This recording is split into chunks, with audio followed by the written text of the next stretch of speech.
Gustavo Alegret. Comienza Club de Prensa con Gustavo Alegret.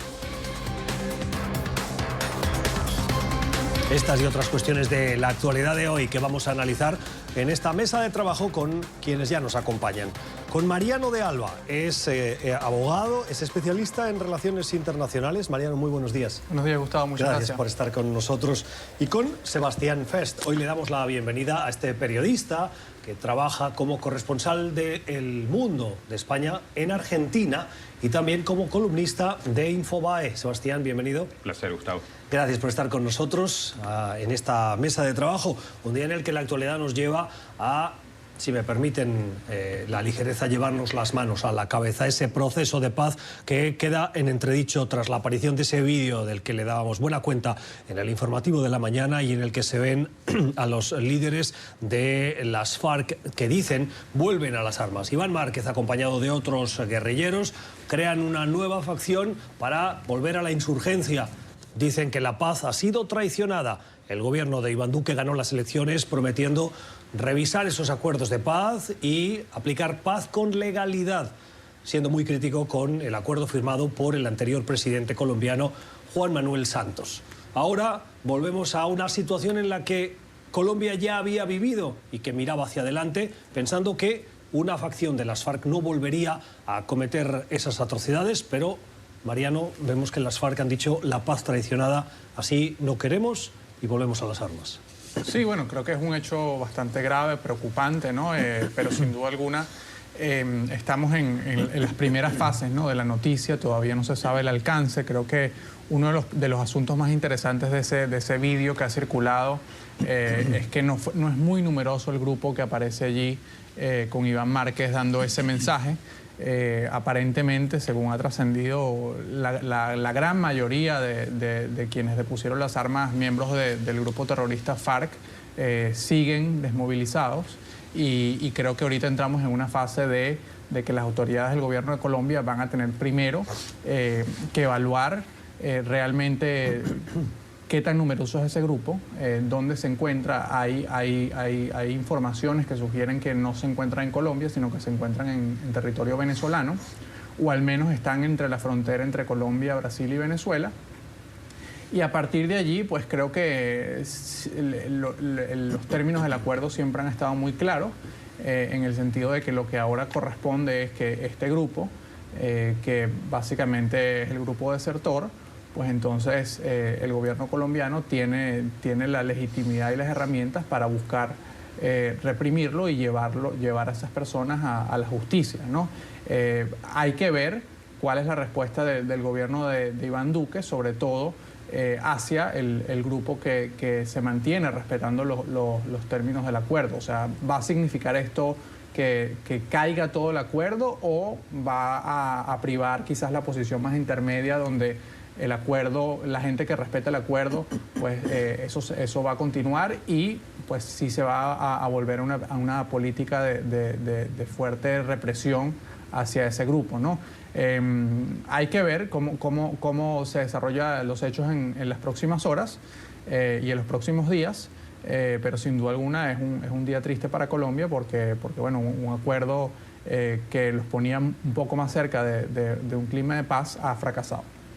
¿Y qué papel está jugando Venezuela en esto? ¿Se puede intuir, se puede saber? Porque había discusión y debate acerca de si la foto del video, ¿no?, se filmó en Colombia o es en territorio venezolano. Me imagino que Venezuela está jugando un papel. Sí, bueno, Venezuela sin duda alguna ha ofrecido protección muy clara tanto a miembros del ELN como miembros de la FARC. No se conoce muy bien si el video, hay rumores de que el video fue filmado en territorio venezolano, pero también hay otras informaciones que apuntan a que fue en territorio colombiano, cercano a la frontera colindante entre Venezuela y Brasil.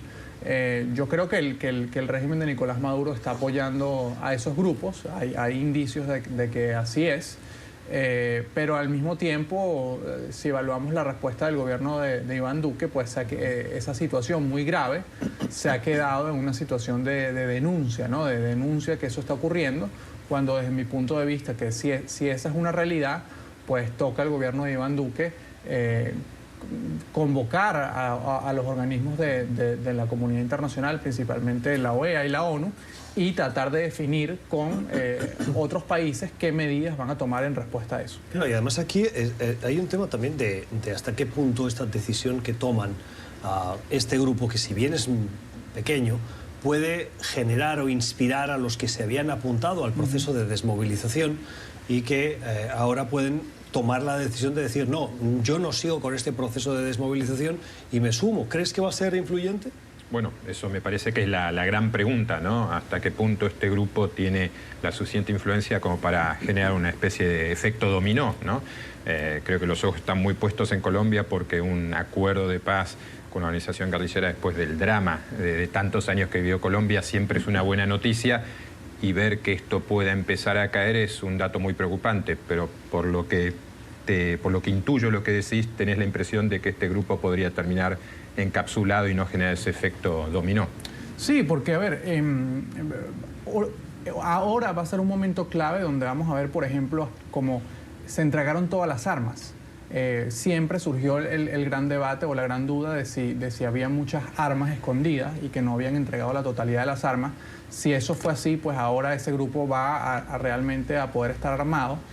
Y después, creo que otra cosa que hay que considerar con esto y que hay que evaluar es qué tanto va a desestabilizar a Colombia. Colombia venía con un repunte o una trayectoria económica positiva, pero sin duda alguna tenía ciertos problemas desde el punto de vista presupuestario, agravados además por la migración venezolana y de alguna forma este nuevo desarrollo de los acontecimientos podría generar más estabilidad al gobierno de Iván Duque. Entonces yo creo que debe haber mucha preocupación en el gobierno colombiano, pero al mismo tiempo el hecho de cómo se han desarrollado las circunstancias, creo que esto le va a dar una gran legitimidad al gobierno colombiano y a las Fuerzas Armadas colombianas para tratar de ir tras esas personas disidentes y llevarlas a la justicia. Claro, y el papel que puede jugar Venezuela. Me estaba preguntando, durante la presidencia de Juan Manuel Santos, hubo un trato que fue muy criticado, pero que Juan Manuel Santos fue amable o como mínimo no muy contundente con el régimen de Caracas, por la necesidad que tenía de la implicación para la firma de la paz. ¿Esto acaba dándole la razón a los críticos de ese proceso, Sebastián? Habrá que ver, ¿no? Yo me pregunto cómo va a actuar Duque en este caso, si como Iván Duque o como heredero de Uribe, que se dice que es. Uno ante un fenómeno como el de Venezuela al lado de la frontera, que no está del otro lado de la frontera, sino que está dentro del país, porque como decías bien, la cantidad de refugiados venezolanos en Colombia es enorme, tiene la opción de apaciguar, de tratar de acercarse, de encontrar canales, o la decisión de alejarse, bloquear y no tener casi ningún contacto, ¿no? Y Maduro, como en su momento Cuba, y aún sigue siendo el caso, te demuestra que hagas lo que hagas siempre es un problema y es muy difícil tratar con él. Sí, bueno, yo creo que, a ver, la pregunta sobre si fue un error de Juan Manuel Santos darle prioridad a tratar de buscar y concretar ese acuerdo por detrimento de lo que estaba sucediendo en Venezuela, creo que es una pregunta cuya respuesta todavía está por definirse. Si vemos que la FARC vuelve en todo su esplendor y vuelve a generar una situación de gran inestabilidad en Colombia, pues creo que entonces la respuesta es que sí, que Juan Manuel Santos se equivocó. Pero si, como apunta los indicios hasta ahora, este es un grupo reducido que quizás puede ser reprimido de forma rápida y efectiva, y la gran mayoría de las personas que se emplearon a ese acuerdo lo siguen respetando, pues de alguna forma lo que logró el gobierno de Juan Manuel Santos sí va a poder considerarse como un avance. Las dudas sobre dónde se filmó el vídeo abren de nuevo la puerta al escenario de el gobierno de Maduro, qué rol juega en la protección de las FARC o en la parte disidente de esa guerrilla. ¿Eso fortalece a Nicolás Maduro frente a una posible negociación para solucionar este nuevo problema que se nos presenta a partir de ahora? Yo creo que sí, ¿no? Porque Maduro, si efectivamente está detrás de esto, si es una parte importante y decisiva, tiene un nuevo elemento de negociación. Hoy está en cuestión, el otro día se leía la posibilidad de que Maduro tenga un exilio dorado para terminar de resolver, o empezar a resolver, mejor dicho, la crisis venezolana, ¿no? Y si Maduro logra constituirse una parte importante del conflicto colombiano, bueno, tiene una carta de negociación que le va a ser útil para resolver este fin del régimen venezolano de la mejor manera posible para su persona, que siempre es un factor muy importante en estos casos. Sí, yo coincido. Lo que pasa es que aquí entramos en un terreno peligroso, ¿no? Donde si efectivamente el gobierno de Colombia reúne las evidencias concretas de que el régimen de Nicolás Maduro está resguardando en territorio venezolano a grupos terroristas como los disidentes de la FARC y el ELN, pues, y pone esos elementos a consideración de la comunidad internacional, es posible pues, que esto de alguna forma se traslade al terreno de un enfrentamiento militar entre Colombia y Venezuela, y donde el gobierno de Colombia busque efectivamente desplegar medidas concretas para replegar a esas personas y para de alguna forma contener que el gobierno venezolano siga dándoles protección y siga permitiéndoles el libre albedrío en el territorio venezolano, lo que también no solamente le facilita entrenamiento, sino que también le facilita pues de alguna forma que económicamente estén mejor, ¿no? ¿Tú crees que hay apetito para un conflicto militar? Ahorita no lo hay, y creo que las señales del gobierno de Colombia y del gobierno de Iván Duque han sido muy claras, han sido denuncias, han sido tratar de señalar a Maduro como protector de, sobre todo del ELN, y quizás ahora va a ser con más fuerza de la FARC, pero no hay apetito en las Fuerzas Armadas colombianas, ni siquiera en el gobierno colombiano, ni tampoco en el gobierno de Brasil de un conflicto militar. Hay mucha reticencia por la inestabilidad que eso pudiese generar en la región.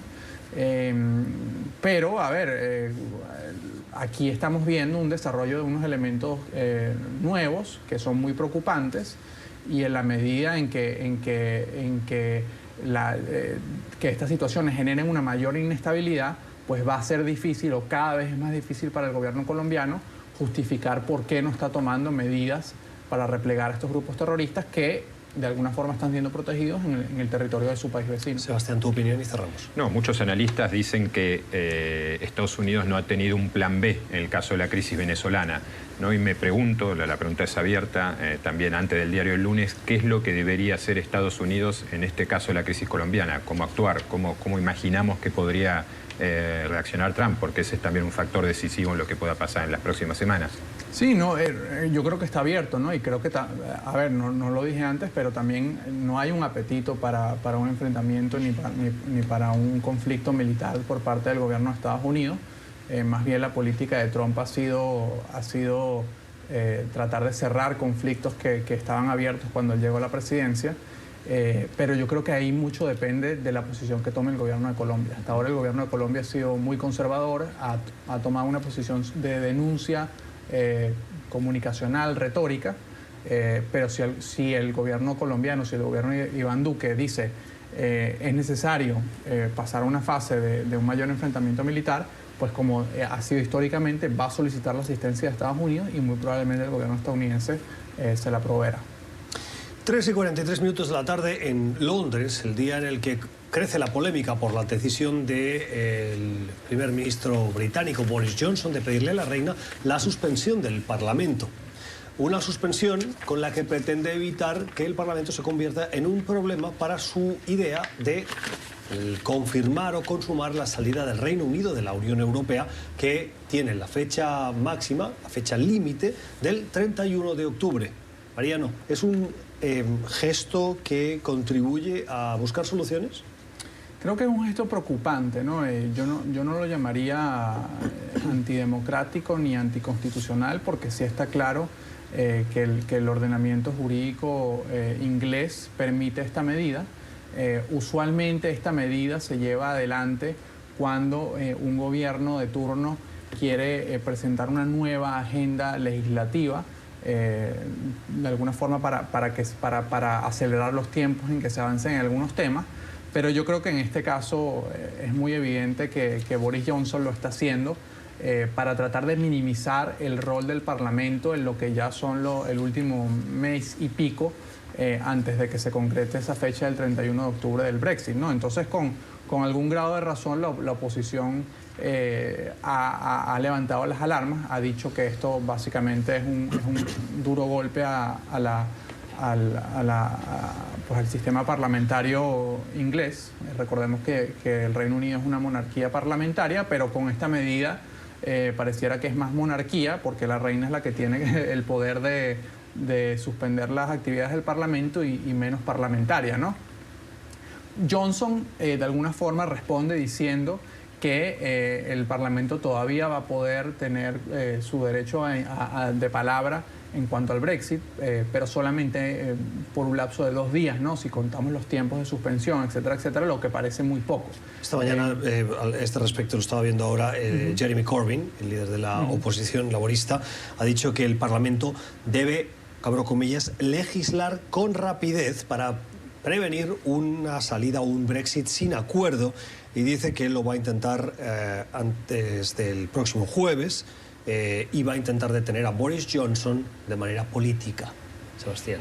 Bueno, es que es toda una contradicción o quizás una paradoja que el Reino Unido, que es cuna de la democracia parlamentaria, los titulares estos días sean Boris Johnson cierra el Parlamento, que es ciertamente una exageración, pero son 4 o 5 días a lo sumo en los que el Parlamento no va a funcionar en las fechas que funcionaría normalmente, pero yo creo que con esto lo que Johnson está demostrando es que él es Boris y que si esperaban algo distinto no lo van a encontrar. No en vano recibió la felicitación de Trump.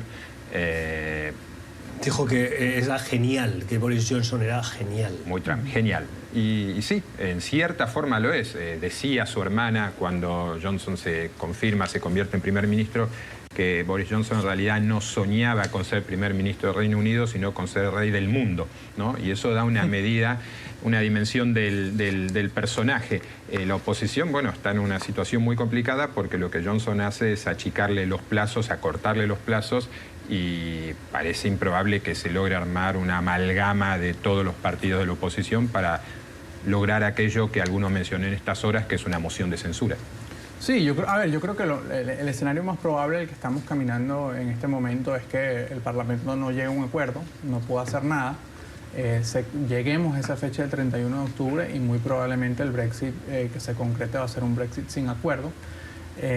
Lo que también significa que toda esta jugada política es riesgosa para Boris Johnson, porque si efectivamente él logra su objetivo de un Brexit sin acuerdo, pero eso de alguna forma causa un colapso importante de la economía inglesa, pues entonces el gran responsable o el gran señalado va a ser el propio Johnson.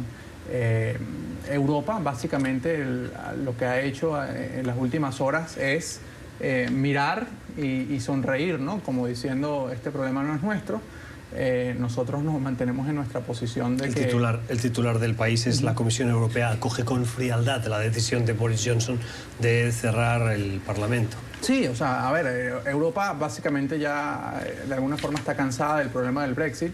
Es muy improbable que de alguna forma modifiquen el acuerdo que lograron con Theresa May y de alguna forma ellos ya están en una posición de esperar, porque al final saben que las principales consecuencias económicas o quien tiene más que perder en un escenario de Brexit sin acuerdo es el propio Reino Unido. Entonces, a partir de allí, creo que la apuesta de Boris Johnson es muy arriesgada y habrá que ver cómo logra él resolver ese potencial declive económico que podría venir.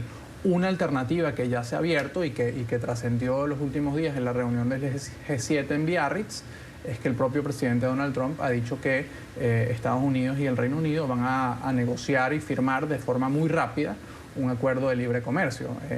Yo sería bastante conservador o tendría bastante precaución con esa promesa, porque sí, puede haber voluntad política, pero al final todos sabemos que en este tipo de acuerdos de libre comercio, como se diría en inglés, el diablo está en los detalles, ¿no? Y quizás no va a ser tan rápido, y obviamente mientras más se tarde, pues va a haber más incertidumbre, como ya la está viendo en los mercados ingleses, y eso en consecuencia trae un declive económico importante. La pregunta también es hasta qué punto puede llegar a afectar la salida unilateral de la Unión Europea al Reino Unido. El pronóstico es que puede haber un gran perjuicio económico.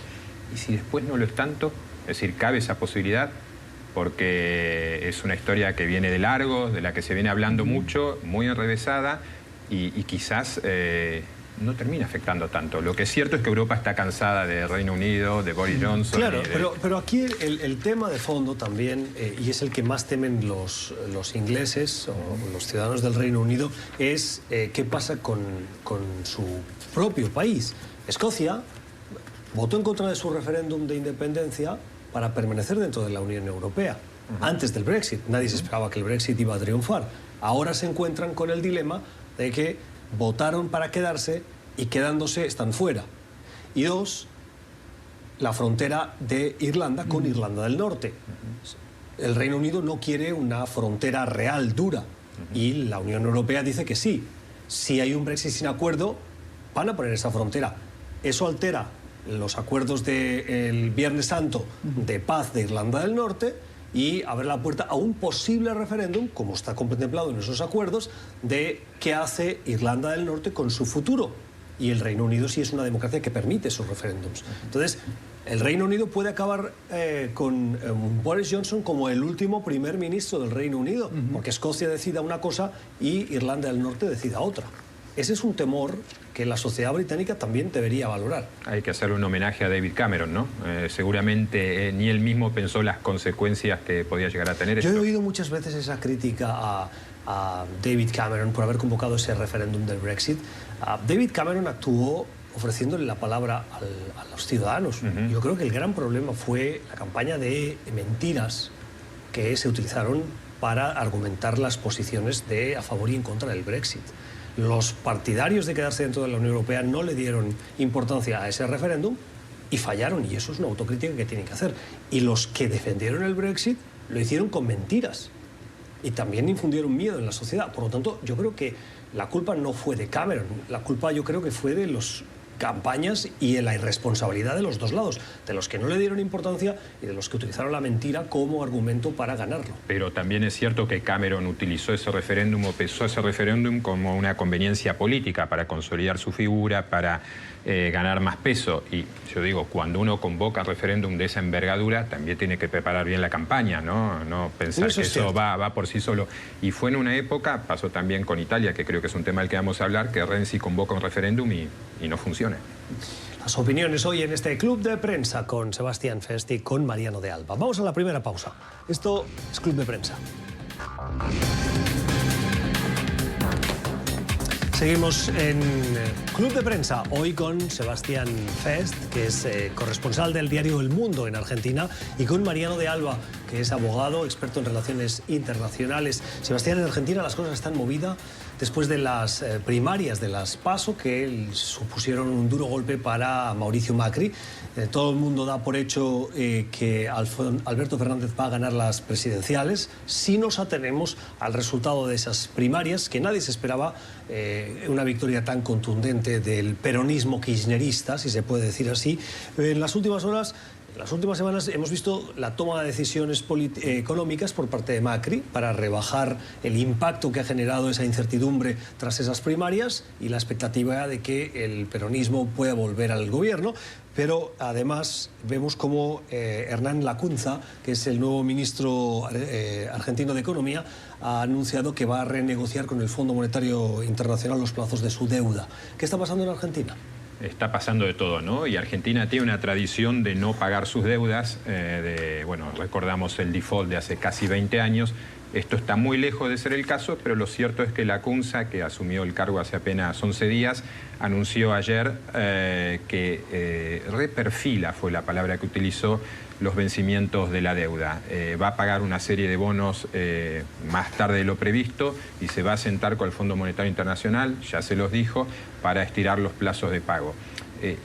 ¿Cuál es la idea detrás de esto? Hay dos ideas. Una idea instrumental, digamos coyuntural, pero clave en este momento, que es no seguir perdiendo más reservas del Banco Central, ¿no? Sin reservas el peso no se puede sostener, y recordemos que el peso en 16 meses ya pasó de 17 a 62 por dólar, por lo tanto sostenerlo está siendo ciertamente difícil.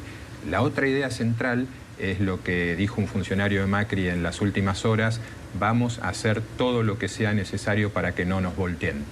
¿Qué quiere decir con esto? Habla de que no los voltee el peronismo. La Argentina tiene una tradición también muy negativa de que gobiernos no peronistas en periodos democráticos no pueden terminar su periodo.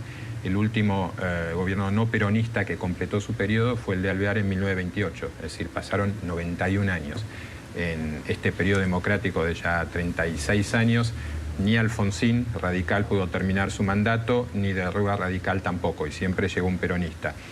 El temor que tiene el gobierno, el temor que tienen muchos de los votantes del gobierno de Macri, es que el peronismo esté intentando una vez más desestabilizar a un gobierno no peronista para poder seguir diciendo por los siglos de los siglos, por decirlo de alguna manera, que ellos son los que pueden gobernar y que los demás partidos políticos no. Entonces lo que se va a ver en los próximos 2 meses en la Argentina es una batalla política con tremendos ingredientes económicos. Sí, creo que, a ver, la situación es de gran incertidumbre en Argentina.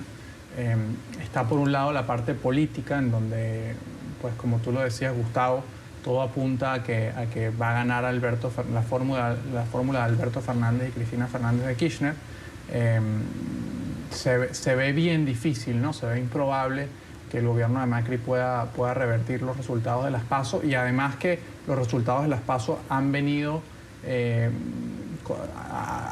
han seguido o han originado en una mayor crisis, ¿no?, del gobierno de Macri, porque que económicamente ha tenido que ver cómo maneja esa incertidumbre que ha generado el resultado político.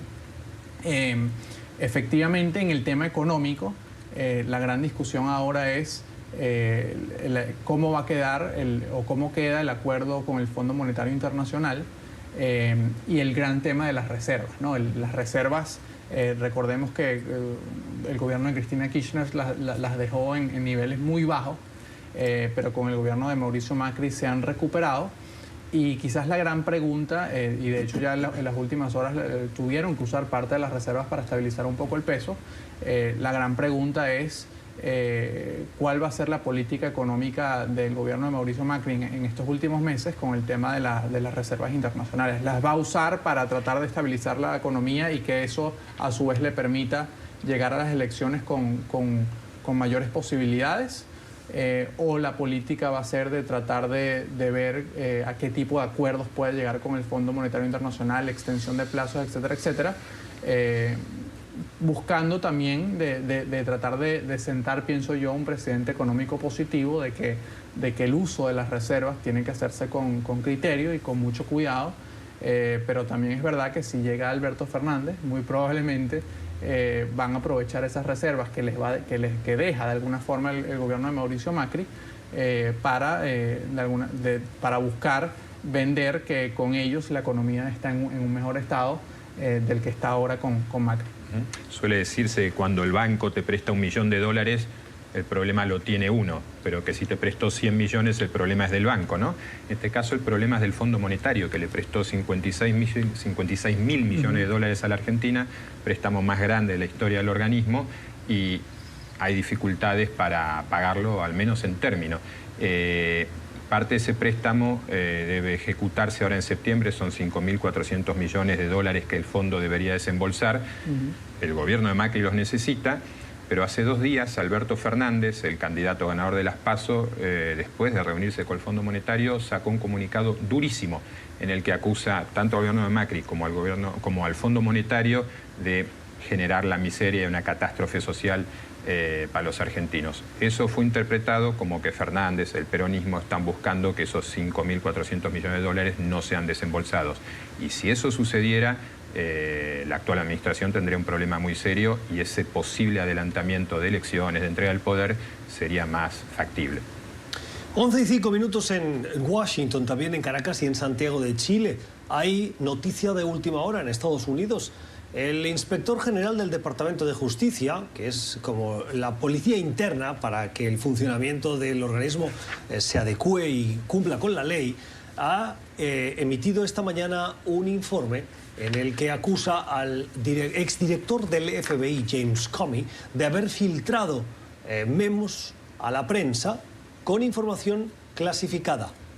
Eso se produjo cuando James Comey, siendo director del FBI, se reunía con Donald Trump, y la incomodidad que le producía esas reuniones y las peticiones del presidente las puso negro sobre blanco en unos documentos que Comey, siendo director del FBI, entregó a un amigo para que pudiesen ser filtradas a la prensa.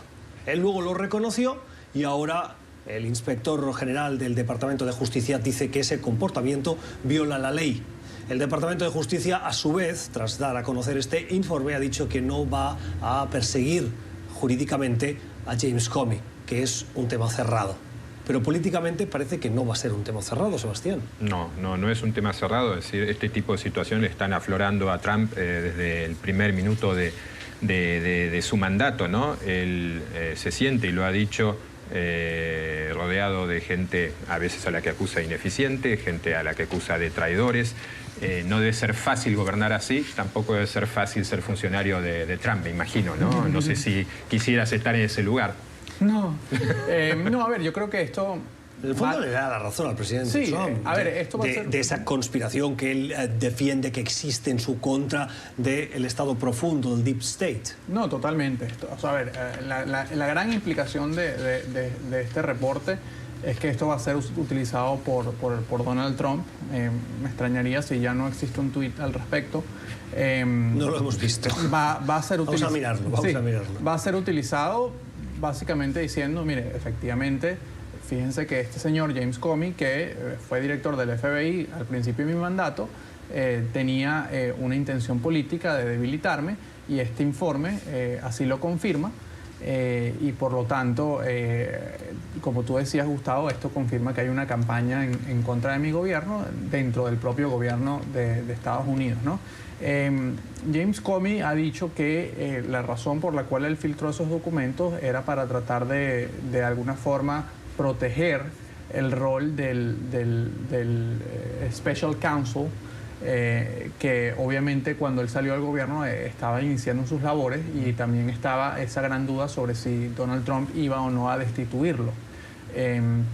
Entonces, dicho de esta forma, yo pienso que lo que determina el Departamento de Justicia es de que efectivamente esto es un mal precedente, lo que hizo Comey.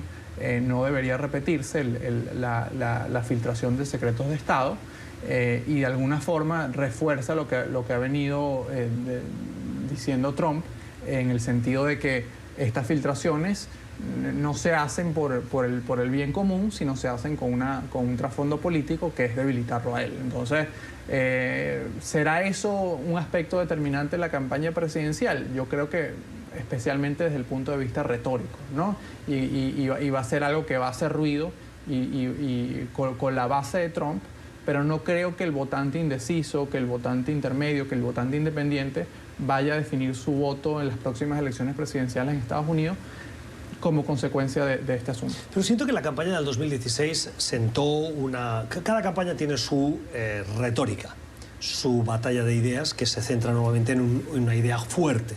La idea de Trump era la de que Hillary Clinton era una corrupta, que además estaba vinculada al aparato del Estado y que iban en su contra. Ahora parece que Donald Trump no abandona esa idea y la abona constantemente con la idea de recuperarla en las elecciones del 2020, como si fuese una cosa del presente y no del pasado. En el pasado le dio resultado y la quiere traer al presente de nuevo. Claro, lo que te sirve una primera vez no necesariamente te sirve la segunda, ¿no? Y ese aparato del Estado, efectivamente, hay sectores importantes, poderosos, que trabajan contra Trump, ya no en función partidaria o partidista, sino bajo el concepto de tenemos que salvar la República, tenemos que salvar la democracia. Este presidente es un tremendo peligro para las instituciones, ¿no? Y ese es un debate de altísimo vuelo y, como decía Mariano, también muy peligroso, porque quien se arroga y se sitúa en la posición de yo voy a salvar las instituciones pasándome por encima de la ley ante un presidente, en definitiva, elegido por el pueblo, bueno, está haciendo algo muy, muy, muy peligroso. Esto es Club de Prensa. Vamos a la pausa. Antes le respondemos a Mariano. No hay mensaje de Donald Trump de momento. Deben estar planteándose qué hacen para responder a esa información que seguro le beneficia y de la cual seguro sacará partido. Ya regresamos.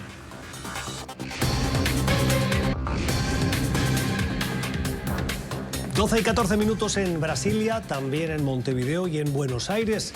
El día en el que nos fijamos en la reunión de Sebastián Piñera, el presidente chileno, que tras volver del G7 paró para hablar con Jair Bolsonaro. Sobre la mesa, la situación de la Amazonía y los incendios, que afecta no solo a Brasil, también al resto de países que comparten esta vital área del mundo.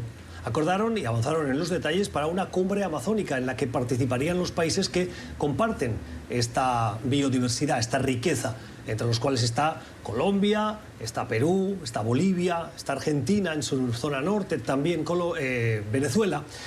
Esa cumbre parece que se va a celebrar el 6 de septiembre, la próxima semana, en Colombia.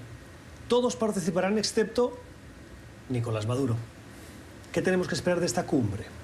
A ver, ¿qué hay que esperar, no? Creo que va a ser una demostración de los países suramericanos de que efectivamente hay disposición a atender este problema, que es considerado por los países de la región como un problema importante, pero bajo los términos de la soberanía de los países que efectivamente son parte de esa Amazonía. Quizás de alguna forma una respuesta indirecta a lo que sucedió en la cumbre del G7, donde de alguna forma se vio o se percibió como que el gobierno de Francia se estaba sobreinvolucrando en la situación, ¿no? Entonces, lo decía el propio presidente de Chile, ¿no? Sebastián Piñera, que va a participar en esta cumbre, aunque la Amazonía no le afecta. No le afecta. Bueno, no le afecta, no la comparte en territorio nacional, pero nos afecta a todos. Exacto. Lo decía, ¿no? Hay que agradecer la ayuda internacional, que obviamente los 20 millones de dólares que aprobó el G7 es muy poco, eso es obvio. Hay que agradecerla, pero siempre hay que tener en cuenta que la respuesta a esto hay que hacerla conforme respetando la soberanía de los países donde está la Amazonía, ¿no? Entonces, hay que ver. Lo que sí es verdad es que todo indica que la cumbre se va a centrar en dos grandes temas, ¿no? Uno, en qué recursos económicos existen para tratar de proteger esta zona, la Amazonía.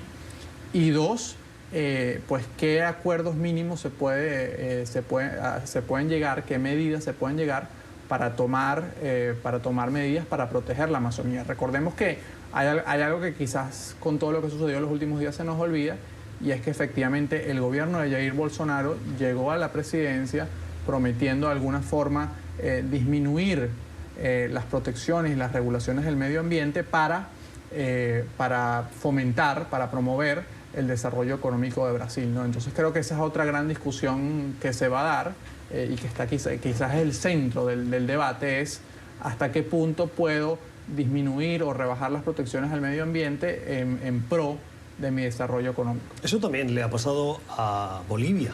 Evo Morales también contribuyó a una cierta relajación, sobre todo por la proximidad de su gobierno con comunidades indígenas, que son las que de una manera más directa interactúan con esa zona, y les permitió utilizarlo para su desarrollo económico, lo cual fue visto en un primer momento como algo positivo, pero que se le puede haber ido de las manos hasta el punto que ha tenido que suspender su campaña electoral que busca la reelección para trasladar el mensaje de que sí le importa la Amazonía. Sí, esto demuestra que el tema ecológico, el tema de la Amazonía, no es una cuestión política, no es una cuestión de derecha o izquierda, ¿no? Porque en cierta forma Evo Morales y Jair Bolsonaro, que son muy opuestos en lo político, están haciendo lo mismo. De hecho, una serie de incendios se iniciaron en Bolivia, ¿no?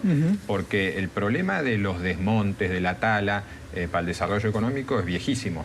Precede a Bolsonaro, es una cuestión de décadas, una cuestión histórica del Brasil y de países y regiones en las que haya medio ambiente de características similares. Entonces, estamos también ante una situación donde circulan muchas noticias que son entre dudosas y falsas, ¿no? Realmente los incendios en el Amazonas este año son tanto superiores a años anteriores. Hay expertos que dicen que no, hay cifras que dicen que sí.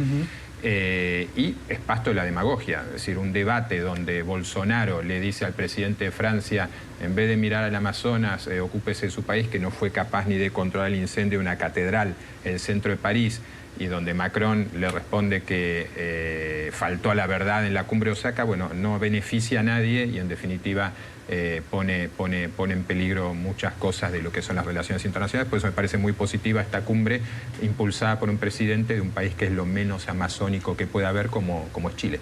Claro, y aquí de fondo, esta semana, conversando con un analista, descubrí cómo en determinada parte de la sociedad brasileña, muy vinculada al ejército, muy conservadora, existe la percepción desde hace décadas de que la Amazonía es una tierra que el Estado nunca ha podido controlar por la complejidad que supone el desarrollo de la vida frente a la exuberancia de la naturaleza, y que existe el miedo de que potencias extranjeras ocupen ese área para la extracción de sus interesantes recursos naturales, lo cual sienten es una amenaza para la soberanía de Brasil. Con lo que está pasando y con un exmilitar en el gobierno de Brasil, estas teorías que antes eran marginales ahora forman parte de la esencia y además un tercio de los miembros del gabinete de Bolsonaro son militares.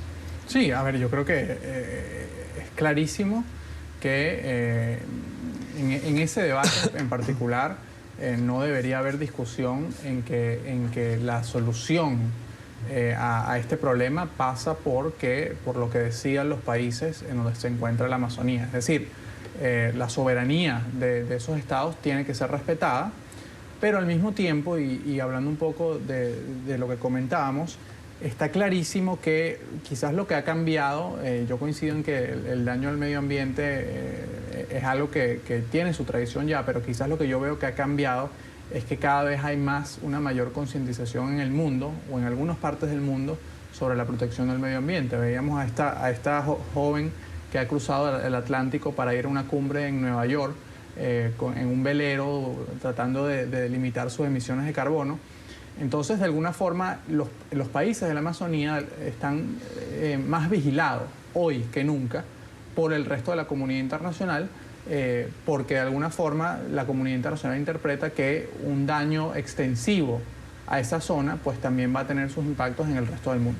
Vamos a la pausa. Antes, una información de último momento. El Centro Nacional de Huracanes ha actualizado la previsión sobre el huracán Dorian, que, como saben, ha esquivado Puerto Rico y se dirige hacia las costas de Florida, donde se espera que arribe aproximadamente la noche del domingo al lunes de este próximo fin de semana.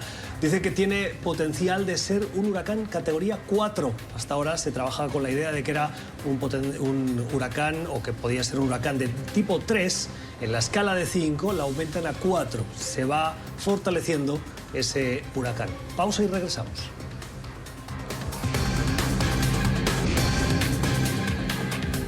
Recta final en nuestro club de prensa de hoy, en el que nos fijamos en la decisión del considerado presidente encargado de Venezuela, Juan Guaidó, que ha nombrado en las últimas horas varios comisionados presidenciales que los analistas los equiparan a ministros de su gabinete. Si es presidente, debe tener un gabinete, pero ¿para qué servirán? Bueno, habrá que ver, ¿no? Creo que parte de esos comisionados se encargarán sobre todo en refinar la estrategia para que Nicolás Maduro salga del poder, y habrá otra parte de esos comisionados que ya están trabajando en lo que popularmente se ha denominado como el día después, ¿no? Para que cuando efectivamente haya un cambio de gobierno, pues las medidas del nuevo gobierno caminen de forma más rápida, ¿no? Creo que no hay forma de calificar esto de positivo o negativo, sino que habrá que ver en el tiempo si esto le otorga un mayor orden y una mayor efectividad estratégica a la Asamblea Nacional y a la oposición venezolana en su gran objetivo, ¿no? Que es lograr que efectivamente Maduro salga del poder. Creo el cargo de Leopoldo López es largo, barroco, comisionado presidencial del centro de gobierno, dicen los medios, una suerte de vicepresidente, y es un vicepresidente que va a ejercer desde la residencia del embajador español. Es decir, la política latinoamericana no defrauda nunca. No, y creo que es una confirmación de que Leopoldo López ha sido este año el gran estratega de la oposición. Lo ha hecho primero en su casa por cárcel y luego en la Embajada de España en Caracas, y el cargo que le han designado básicamente confirma cuál ha sido el rol que ha jugado durante los últimos meses. La opinión de nuestros analistas, fijándonos en esa actualidad internacional y de América Latina. Así terminamos hoy. Gracias a ustedes por la generosidad de su tiempo. Seguro y esperamos hayan aprendido, como lo hemos hecho nosotros, de nuestros invitados, de su análisis. Nosotros volvemos mañana a la misma hora. Que tengan una feliz jornada.